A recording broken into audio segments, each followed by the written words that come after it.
What's going on, party people in the place to be? I go by the name of the BK Apologist, transmitting all the way live. New York is the city. Brooklyn is the borough. What's good? What's popping? So, yes, sir, we here Monday night, and I have one of my favorite apologists in the building. We have Inspirational Philosophy, a.k.a. IP, a.k.a. Michael Jones. What's going on with you, sir? Hi, thanks for having me. Thanks for being here, man. Definitely appreciate it. Let me say what's up to the chat real quick. We got Michelle Turner. We got Mr. Phil Fox. We got D New. We got LOV. Who else we got in here? We got DM Space X. Interesting, as opposed to DMX. Okay. Cool. So we got Titus 2 in the building. Who else? We got Shawnee Miller. That's interesting. You know who's missing? Our good friend. Where's our good friend? IP. LaSonia. I saw her on there. She goes by Carmel Crunk. Right. Oh, there she goes. There you go. Nice. Cool. So the reason why I have you here, sir, is I mean, it's interesting, right? We're both apologists, but we tackle different lanes, to a certain extent. Of course, there's definitely overlap. That's why we're here. But the reason why I have you here is because when it comes to defending the faith with Black and brown people, right? There's been a exodus of people of color from the Christian faith. And part of the reason why they have decided to go is because they feel like, well, Christianity is the white man's religion, right? It's been enforced on us by our slave masters. We've never knew Jesus until we had chains. What else they say? There was, we came on a slave ship called Jesus, therefore Jesus is bad, right? But another reason why, because they feel like, I need to follow a religion that's closer to my indigenous culture, right? And part of that has to do with this idea of monotheism not being indigenous to quote unquote Blackness. And so they leave in that because they feel like polytheism is more indigenous to Black culture. And I saw a video you did a while ago. There's a documentary about just ancient monotheism, And what I want us to do is kind of drill down specifically on ancient African monotheism. So, but before we do that, if you could just unpack the concept of monotheism for us. Sure. First off, it's kind of ironic that they say they're leaving and going to polytheistic religions because the idea that Africa was mostly polytheism, there was in their ancestor worship, animism, that was a white man's idea. It's kind of ironic. Early at the end of the 1800s, early 1900s, there was this idea in scholarship in Europe. It was that, monotheism was a late idea. It came out very late in the Judaisms, in the Middle East, Judaism there. And then Christianity and Islam came later. But all the ancient religions are very polytheistic. They're very animistic. Right. So when people are claiming, I'm going to go back to a traditional religion because that's what, it's going to be polytheism, ironically, they're just falling into the white man's lie. They claim they're leaving because that's what came out of it. That was a European idea. Right. And a lot of scholars in Africa, like John Mbiti, for example, is he was one of the biggest proponents of this, were fighting this Eurocentric idea for decades, saying, no, African religions can be very monotheistic. There are many monotheistic type religions all throughout Africa. And he said a lot of them are very similar to Christianity. Now, he was criticized on that last view a little bit, but he did make some good points along the way with regards to that. So now, what's the difference between... Well, actually, no, continue on because you didn't get into the whole monotheism, but yeah. Yeah, so monotheism is also, again, another modern Eurocentric term. No one in the ancient world would have called themselves a monotheistic or called themselves a monotheist. In Africa, there are various religions there don't describe themselves as that. They don't describe themselves as polytheistic, animistic. It's very much a Western European idea to want to put things in categories. We have to put Hinduism, for example, in a polytheistic category, even though it could be pantheistic or even monotheistic, depending on the way you interpret it. It's very much a Eurocentric idea to want to put religion into these categories. So when I talk about ancient religions, I try to talk about them more in terms of like this. This one leans more monotheistic. This one leans more polytheistic. That's a better way. Because what really is monotheism? It says, well, we only believe in one God.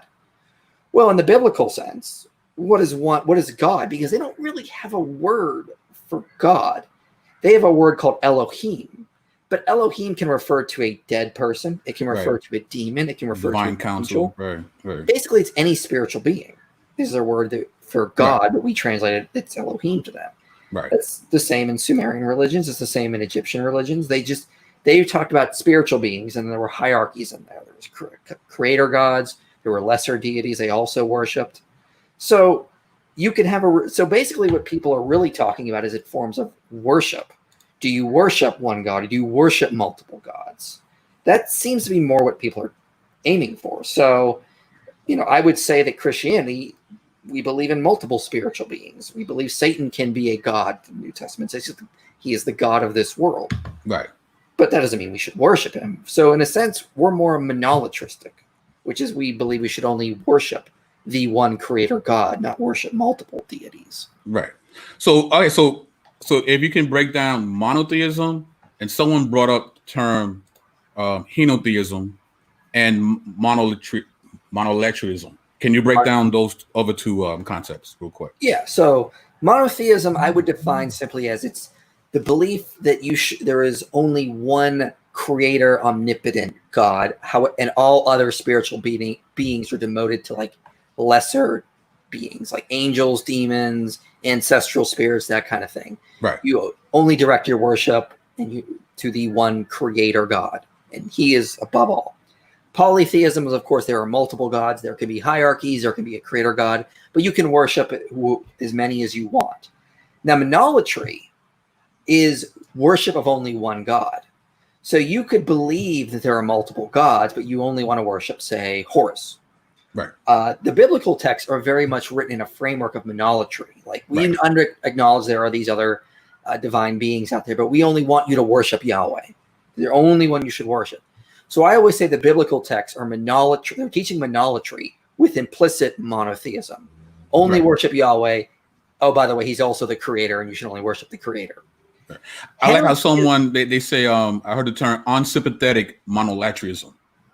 Yeah. Right. So it's like, I mean, those are other gods, but forget them guys. Right. I'm Team Yahweh. Right. So yeah. Henotheism kind of falls in the middle. Henotheism is do you believe in multiple gods, but you temporarily place one god like in a special status for a time being. Like he is. There's all these other gods out there I could worship if I want, but I'm only going to focus on this one God. Right. So it's kind of in the middle between polytheism and monotheism. Cool. So now that we have those terms defined, where can we find ancient monotheism within the continent of Africa? Everywhere. Now, to be fair, we don't have a time machine. We can't go back and actually look at the way these tribes were thousands of years ago. However, what we can do is we can study their material culture. What we tend to say is, and this is, cultures can be messy, but if a culture has less material uses, like they don't have any, they were still rely on stone tools. They don't have any metal tools. They have very little technology. They're probably far more primitive than a culture that's building temples and is riding chariots and developing bronze. So, now, primitive, of course, I want to point out, does not mean like stupid or dumb. It just means first. Primitive means first. You were there first. For example, Aboriginal tribes in Australia are very primitive. I mean, we would say their culture, the Australian continent, was sort of frozen in time for millennia. And basically the ideas that have persisted there have been the same for thousands of years. A lot of African tribes are very much the same. They have very primitive ideas that go back very far.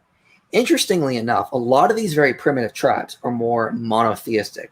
However, the more a tribe develops, the more they integrate, like for example, the Zulu, they become more polytheistic.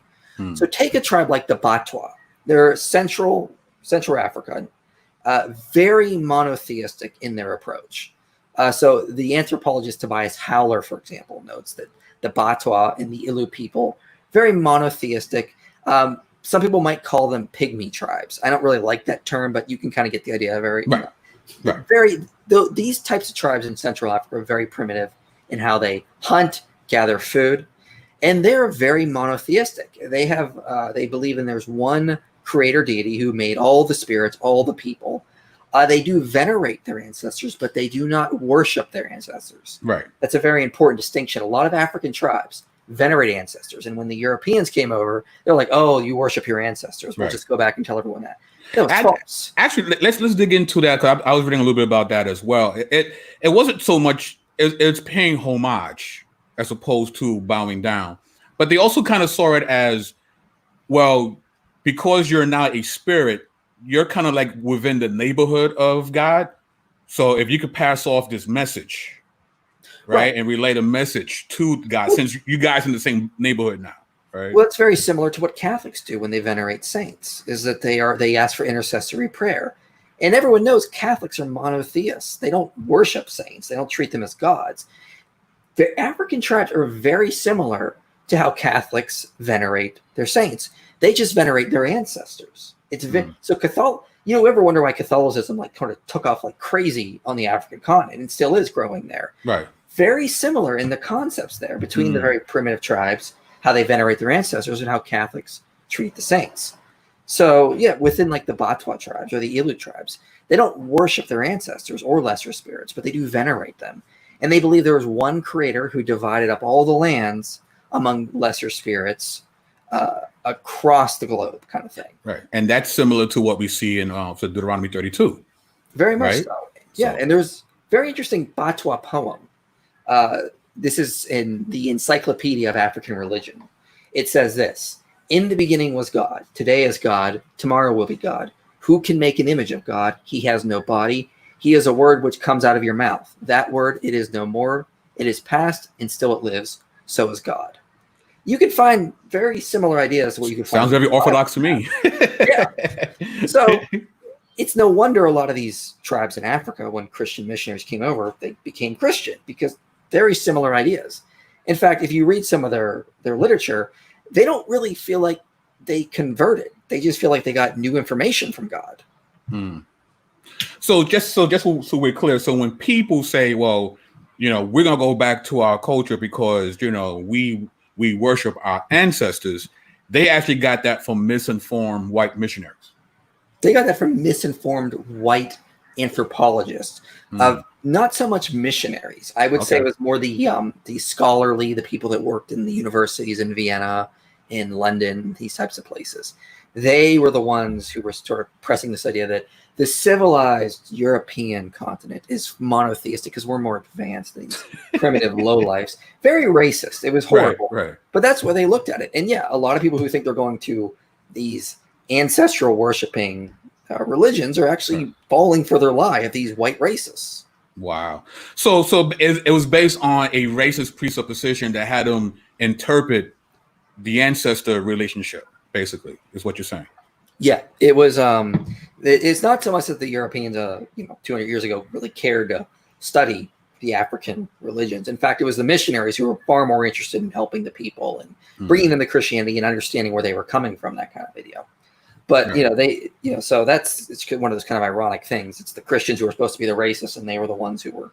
It doesn't appear to be racist. They were actually trying. They're over there building churches and missions and trying to help people. Right. But again, it is irony because a lot of the quote unquote black scholars are quoting these racist anthropologists, or not so much quoting, but believing that this is the authentic way of African worship. Right. Totally not. Well, I mean, not some are, but if you look at, again, like scholars like I'm probably pronouncing his name wrong, but it's Gwinye Mazorwa. He wrote a book called African Origins of Monotheism. Right. And he was written that, it's a lot of these religions have crossover with Christianity or Islam. And there's a lot of monotheism across the continent. Again, another guy, John Mabiti, who's written extensively on that. Right. The only thing I can find that he was mostly criticized on was he tried to say that a lot of these indigenous religions were exactly like Christianity, and that was overestimating a lot of his research. But his point when he pointed out a lot of these tribes were monotheists, he was absolutely right on that, and it's been confirmed by other anthropologists as well. Cool. So let's go to West Africa. What are some West African peoples that you can clearly see that, yes, their ancient religion is really monotheistic? Okay, so for example, the Shona people, I believe they're in Zimbabwe. Okay. So I think the Himba people might be in West Africa, but there are tribes in the Ghana region, I know, that are very monotheistic in how they sort of operate and whatnot. It's trying to think of where they're all located, because there's such there's so many of them. It's hard for me to remember exactly where they all are. But I know the Shona people actually have a practice called Chizi, which is like the Sabbath, where they don't work. They believe there are multiple deities that they will worship. No, they won't worship them. They will venerate them, but they only worship like the high creator deity and whatnot. So there's a pretty interesting example. The Himba tribe is another tribe. Now they have some ethical ideas we would not agree with. Like if you go and stay at a Himba tribe with a Himba tribe, someone will give you their wife to sleep with for the night, which is adultery, and we would be against. But they're being hospitable. They're just being hospitable in their culture. They're being hospitable in their culture, right? Well, we would say, well, no, thank you. That's adultery. Right. But they are also very monotheistic in their approach. The Fang tribe, they're Central African, I believe, but they can be quite monotheistic in their approaches as well. Okay, what about, I guess now we could go to like Central Africa? Oh, yeah. But Central Africa is where a lot of them are. The thing you can remember with a lot of West African tribes is there was a lot of influence from Islam there over the years. So a lot of them, indigenous tribes, would have converted to Islam during the Mali Empire. So that was about 700 years or so ago when it was at its height. And so they had a lot of influence there. And so a lot of the tribes there have already become Islamic or Christian at this point. I think at this point only 15%, it might be a little higher, but around 15 to 20% of Africans are still holding to their indigenous religions. Most have converted to Christianity or Islam. Right. And where the indigenous tribes are, they're in like the Central Africans. Some are still around the Ethiopian area, like the Dinka people, for example. So Central Africa is a great place to find monotheistic tribes like the Batwa or the Ilu or the Fang people, because they can be very monotheistic in their approach, and they have been isolated for thousands of years with very little contact from the outside. Okay, and what about like Northeast Africa? What can we find there? So I think I mentioned the Dinka people in Sudan area. I believe that's where they are located. They can be quite monotheistic. They speak of I might be pronouncing this wrong as too, but it's Nhialic. That is the supreme deity, Nihalik. It's rooted in the word like up or above. It's like the sky god, father, creator. All other spirits are said to be like, they could be aspects of him, or they are like lesser servants who sort of worship and serve higher deity to him. So that's an interesting tribe in that area. I'm trying to remember where the Yoruba people are. They're West African, actually. That was one I was thinking of earlier. But they are also very monotheistic in their approach, and they are out towards that way, and they will believe in a supreme deity. There are other divinities, but they're described as servants of him. And so, like, they will have some people thought they had a pantheon for a while, but what they really had was, again, a lot of veneration for these other spirits, but they didn't actually worship them. In fact, there's very little evidence that a lot of these African tribes even have a word for worship like you would have in European cultures. Right. They don't really talk about these spirits as if worship. They'll venerate them, they'll ask for intercessory prayer, but really there's only one creator, and that's the only one who's really the one who should look to. You mentioned Mbiti. I was reading one of his books, and he brought up this concept of cognitive monotheism. Right? So I don't know if you're familiar with that idea. It's if I'm trying to if I remember correctly, because there's so many forms. There's like philosophical monotheism. There's Right. enlightened monotheism. I don't remember exactly how he defined that term, but it does ring some bells. I think it's Right. more about an intuitive understanding of their being. It's like a matter of fact monotheism. Like, yeah, of course. Like it's a It's in- priori monotheism, Right. It's kind of like this idea. It's like, so I think he's building off this earlier scholar named John Lang, who argued that a lot of these early tribes were very intelligent, and they were able to basically say, well, where did everything come from? Same questions we have asked, cosmological style arguments or contingency style arguments. If we were created, what created us? Well, our parents. What created our parents? Right. You go back far enough, you get to eventually have to stop with one first cause. And so Andrew Lang argued, and Mabidi was building off of him, that these ancient people were pretty intelligent. They could say, well, there had to be some first cause, and we'll call that the creator God. Right. Actually, speaking of Lang, there was a quote that you used. I think he was doing like a summary of this idea of polytheism, and he really kind of poo-pooed on polytheism, how when men became more corrupt and more greedy, there was a lack of a need of a high moral God because they wanted things, right? So, well, yeah, let's talk about that, because in a lot of African tribes, some of them are still monotheistic, but they're venerating their ancestors, and so it's this idea that the high creator God has no needs. I mean, he doesn't need anything, so you can't trade anything with him. But these other lesser ancestral spirits, you might be able to trade something from. Like, maybe they want blood magic. Maybe they want a sacrifice. Right. I can use that, and I can get more things I want, because God himself has no needs. He just wants us to be moral, love ourselves, and take care of everybody. But I want riches. I want wealth.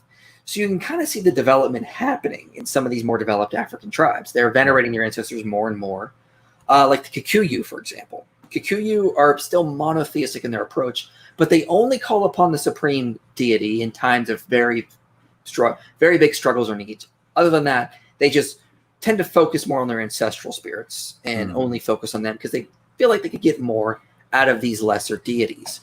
So Lang and Wilhelm Schmidt argued this is how polytheism developed. The earliest humans were just monotheistic. They worshiped the high creator God. But after a while, they realized that wasn't so beneficial. Why not worship some other of these deities who I might be able to trade power and wealth for?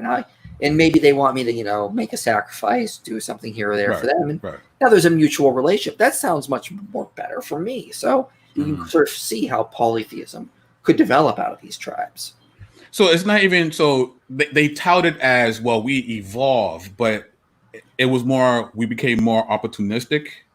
And that's so I mean, there's a polytheist today named Jordan Paper, and he's written on his polytheism, and he kind of admits this point without realizing it. He says one has nothing to lose by making offerings to every available deity. Hedge your bets. You got to hedge your bets. Polytheistic deities seem not to be jealous of each other, do not punish for being slighted. If a particular deity does not help, perhaps another will. If you really except Greek mythology, right? They didn't get along too tough. Well, I mean, Greek mythology is just the craziness and just such developed polytheism to the point where it's like, oh my gosh, you have the original sky god Uranus replaced by Cronus, who's then replaced by Zeus. And by the time you're getting to the Roman period, I mean, sure, Zeus is still supreme deity, but they're worshiping Ares, they're worshiping Artemis. They have really gone off. Our good friend Carmel Crunk would like to ask you if you see a connection with the divine council and African religion. Yes, I think there are some interesting connections there. So in the Bible, Yahweh has a divine council. They're the sons of Elohim. Now they're not worshipped. They're sort of like they do his bidding kind of thing. They worship him. They give him power, authority. They all submit to him and whatnot. In some African religions, like for example, the Igbo religion, I was originally going to include the Igbo religion in my documentary, but the more I studied it, the more I realized they're not really monotheism or polytheism. They might lean more towards monotheism, but it was kind of like in the air, so I didn't really do that.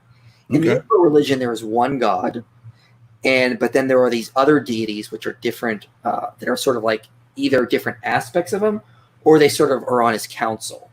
Now, depending on what you read, some people might go too far into worshiping these deities, but in some anthropologists said no, they only venerate them or they only ask for intercessory prayer kind of thing. Right. So it's kind of up in the air right now. But you can see sort of the divine council in the Igbo religion. You can see it in the Shona religion, Kikuyu. It's also kind of there in the Maasai. It's quite frequent in a lot of these these very primitive tribes.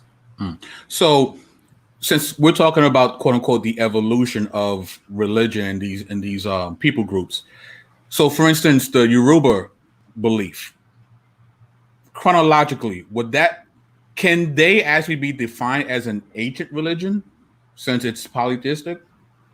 The which religion? Yoruba. Yoruba? Like the Ifa system with Shango and Oh, so now here's where the controversy comes in. It's very rare could have been early primitive polytheistic tribes. For example, as I mentioned, the Aboriginals were kind of like frozen in time. Some of the most primitive tribes were monotheists. Some primitive tribes were polytheistic. So there very well could have been ancient polytheistic tribes. Okay. Others still are. That's not a big deal to me. Now, Lang and Schmidt's model is that man in its most primitive form was monotheistic. Polytheism sort of comes out as a later development. So that could be a general trend, but I mean, as we know, history is not always so neat. It can be quite messy. Right. It's not so clear-cut as we want it to be. Wilhelm Schmidt has this idea that if you're very primitive, you're monotheistic. If you develop more, you're going to become more polytheistic. Yeah, but I mean, history tends to be a little bit more messy. So there could be polytheistic tribes. I don't ever deny that, not even in my documentary. Because I bring that up because that's one of the more sexy religions that a lot of Black people are wanting to investigate. Me and Titus 2, shout out to Titus 2. We just did a breakdown. Actually, no, it wasn't Titus 2. It was Nefertiti. We did a breakdown of Beyonce record, and she says a lot about the Yoruba. She talks about Yemaya and Shango and all these different. Yoruba, it's spelled Yoruba. Yes. Now, here's the problem. Mabidi argues they are monotheistic. Really? Yeah, so let me just quote a scholar here. His name is E.G. Perinder. He wrote a paper called Monotheism and Pantheism in Africa. And he says, God in Yoruba belief, here some of the divinities are described as servants of the supreme being in the creation and governments of the world. So the Yoruba gods are numerous, but Idua considers that the Yoruba pantheon cannot be described as polytheism because, strictly speaking, that would suggest the god is one among many divinities, whereas he is not only sovereign but wholly other than the other gods. The divinities are collectively named gods or spirits, a term which never applied to the supreme being. So some scholars would argue the modern, people in America who think they get back with their ancient cultures are actually inaccurate when they describe this religion. It's actually monotheistic, but they do venerate other spirits. They just don't worship them as gods. Wow, that's mind-blowing because for a lot of people, they think that's exactly what it is. It's like we have to worship these other deities within the Ifa system. And you're saying, well, what the scholars are saying, like they weren't supposed to be worshipped at all. They're just conduits to the actual high god. Yeah. I mean, he says that, this suggests that there is implicit monotheism in the Yoruba religion. It's soul, which makes it a coherent whole. So I'm literally quoting from the Dark Scholar here. And I found other scholars that said, Biddy says it. Who was that other guy that wrote the book? I have it right here. It's Dr. Mozarwa. He also says they're monotheistic. Wow. So it's kind of interesting. Beyonce thinks they're polytheistic, or some of these modern people in America who are trying to get in touch with their African roots. The scholars seem to be disagreeing with them. Wow. So within the continent, has there been any contention between the people groups that still subscribe to monotheism and maybe another tribe that's polytheistic? Has there ever been any kind of clashing between those people groups? So, not that I'm aware of. I'm sure there's always been clashes between peoples over land, money, and power.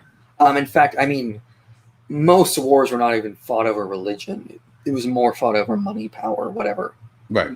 That's a modern myth that religion causes war like people think it does. Right.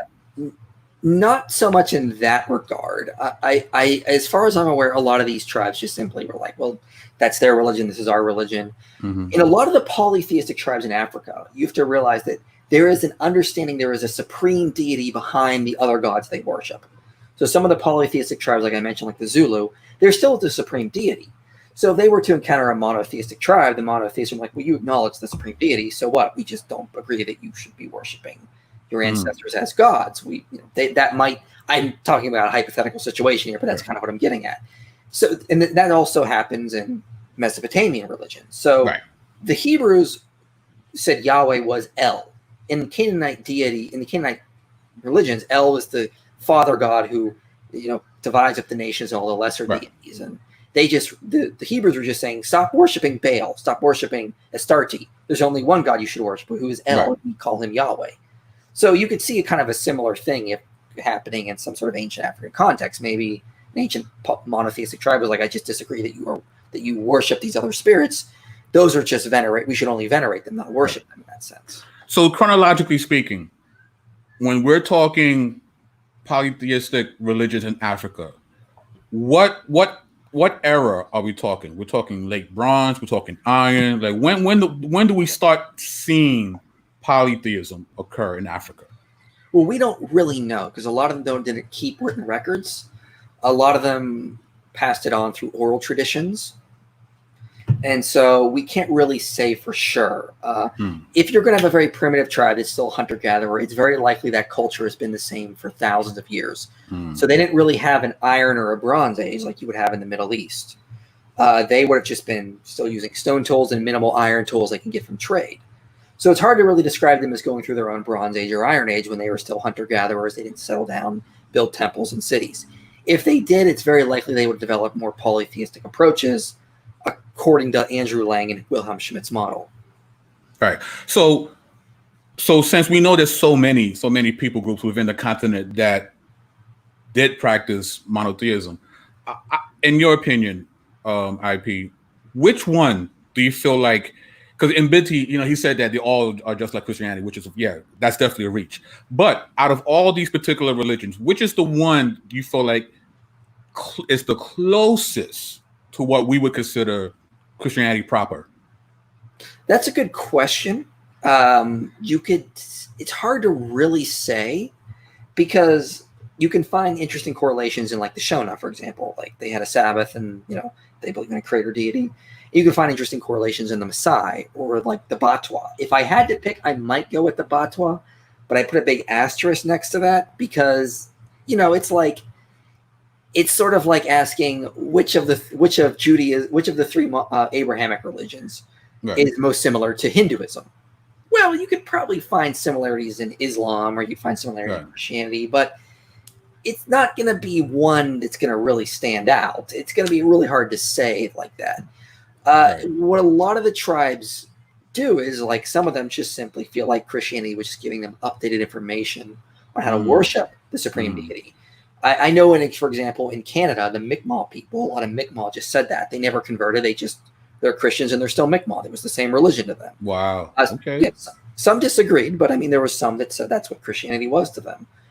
So you could kind of see that kind of idea. It's like someone brings a Bible in and now they do like a Batwa tribe and they go, okay, well, now we just realize that the supreme deity has delivered more information through Jesus, who was his son. And we can now have a better way to worship the supreme deity who our ancestors have been worshiping for thousands. Like what people you feel like have a similar, like to the whole second Yahweh motif, or co-regent? Like which ones have that? That maybe the Fang, if I remember correctly. They also, I feel like the co-regent is more of like an archangel type figure. I'm not aware of any African tribes who have like a Trinitarian kind of view or like a co-regent type view like you see in the Old Testament with Yahweh and the angel of Yahweh being Yahweh himself, but also an extension of Yahweh. But I also feel like that's because that was revealed revelation to the Hebrews that we're not going to find in many other cultures. So basically, I don't think the Trinity or Trinitarian ideas are really found outside of biblical texts. It's very hard to locate that. So now someone can say, okay, that's all well and good. It's good to know these things, but how can this help me to defend the Christian faith? because we just spent half an hour talking about non-Christian religions, right? So how can this help us in any way? Right. I definitely don't want people to convert to these African religions. I would like to see these African religions just recognize Christianity as the truth, and they could still be monotheistic in their approach. Right. You know, a lot of missionaries went to these tribes, and they would just, when they translated the Bibles, they would use their name for the supreme deity and just put that as God in the Bible they were translating. It's quite interesting how that happened across the globe. Right. Now, how this helps Christianity is, it's a common argument that monotheism was a late development. That you don't get monotheism until the Jews were exiled to Babylon. Prior to that, everyone was polytheism. So the Bible's got to be wrong when it says Abraham only worshipped Yahweh, or when Moses only worshipped Yahweh. Adam, Eve, going back to Cain, Seth, Abel, that's just that just can't happen. What this kind of shows is that very well could be a very accurate depiction of history. That monotheism could have been very early in forms of worship, and could have been the first way to worship God. And so it would help support the claims of the Bible. It helps supports our claims that monotheism is not a late development. It didn't just come out during the Persian period. Right. It very much could go back, I would argue, goes back millennia, back to the early Stone Age period and whatnot. So that's how it helps Christianity. It helps to defend the early monotheism of the patriarchs throughout Genesis. It shows that, that these correlations, we can make a probabilistic argument that the accounts of Genesis of there being monotheists could very well be an accurate depiction of the past. Another way it can help Christianity is just in terms of mission work.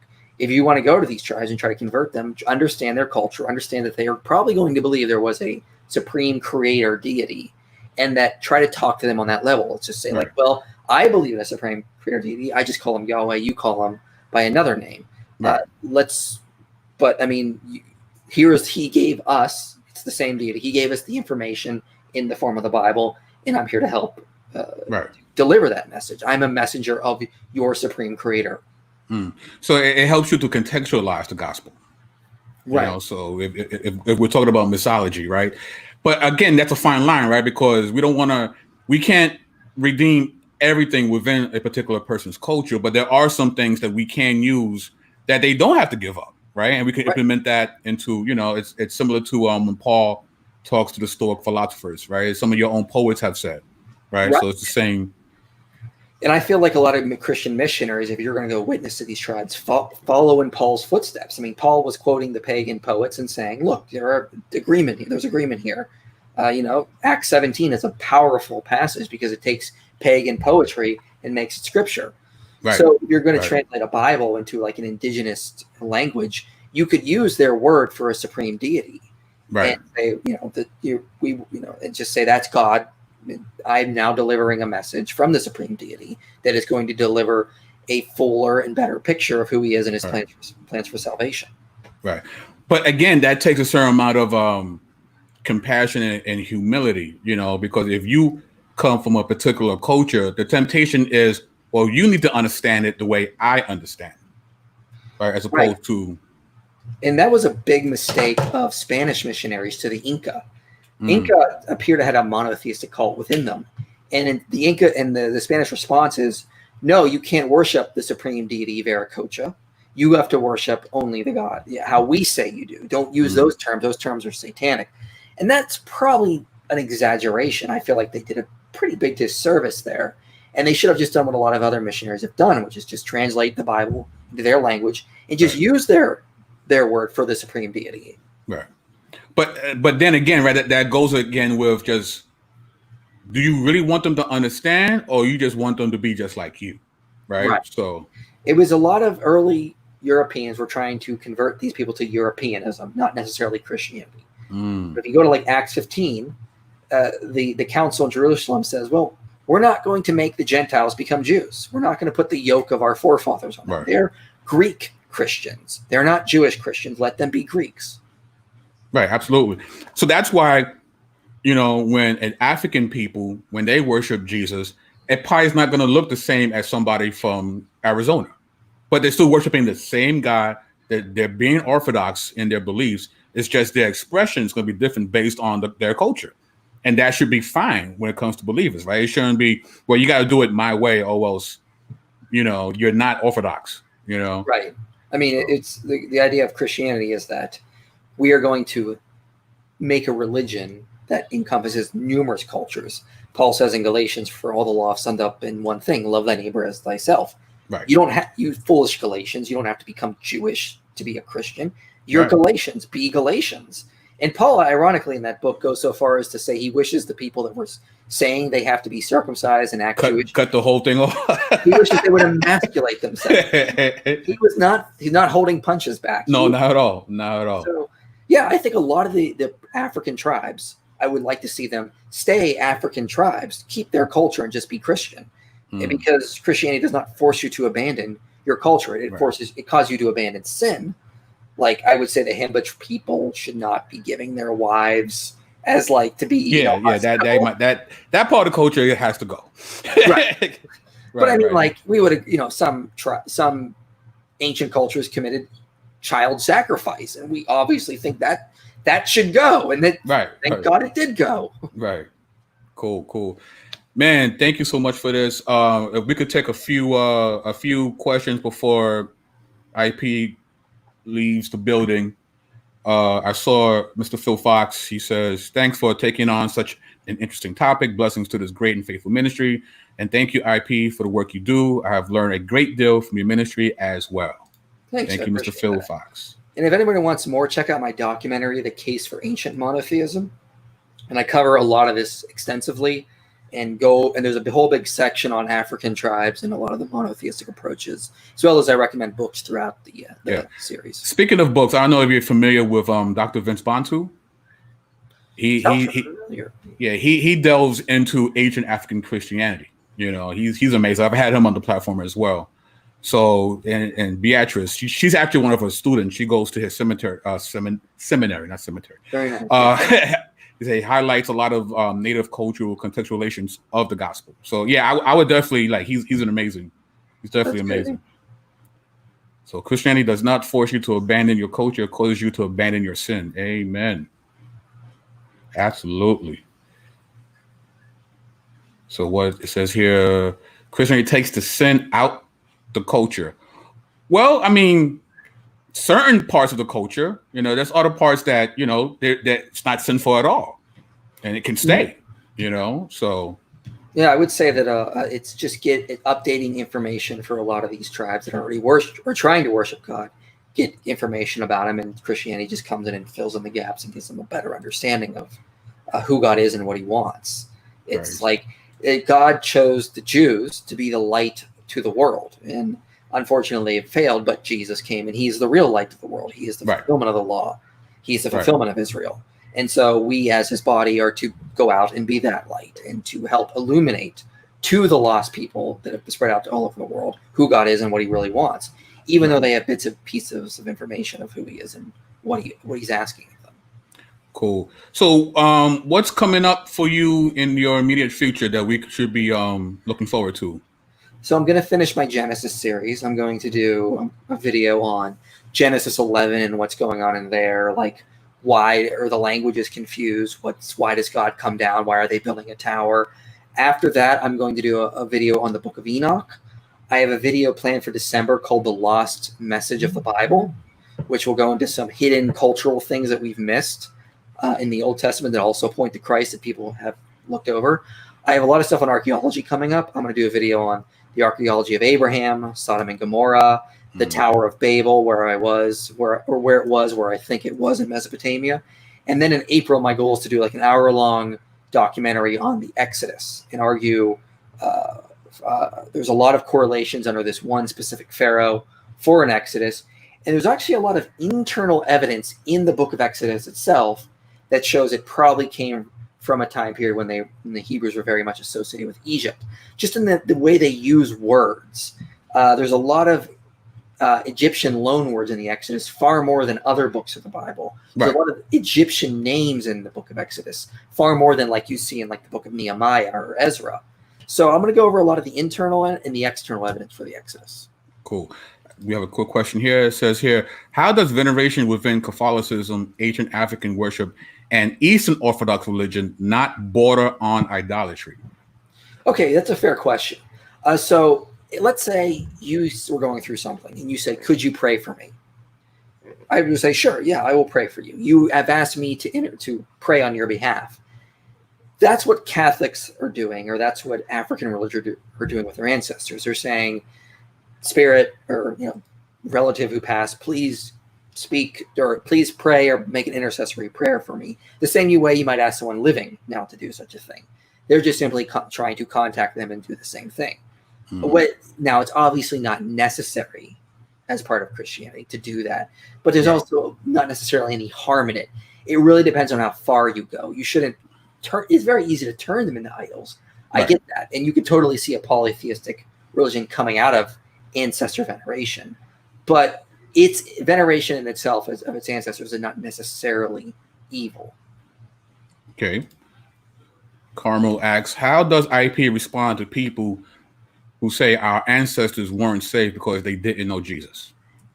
So I remind people of a couple verses. So Jesus says in John 9:41 and John 15:22 that if I had not come, they would not be guilty.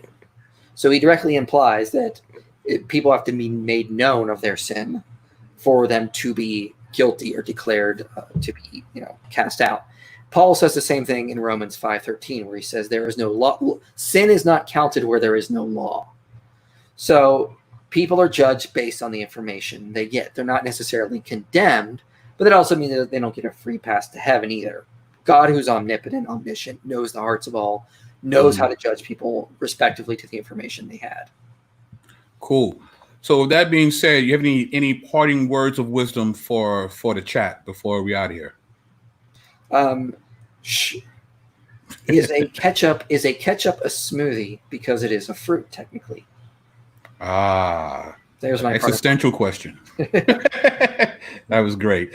Parting word of wisdom. I would say keep studying, keep reading. There's a lot of very interesting things with regards to Africa. If someone tells you they're abandoning monotheistic Christianity and trying to get more in touch with their African roots, point them to people like Dr. Mazawa or John Mabidi, who pointed out that, actually becoming a Christian might be a very good way to get in touch with ancient African religions. Right. You can still venerate ancestors. Just don't go so far as to turn them into idols or worship them. That would actually be far more consistent with African ideas regarding their beliefs with the ancestors. Great. Thank you so much for this time. I definitely appreciate it. I know the chat definitely appreciate it. Hopefully we can, do this again, So it's been IP, BK Apologists, and we are signing off. Peace.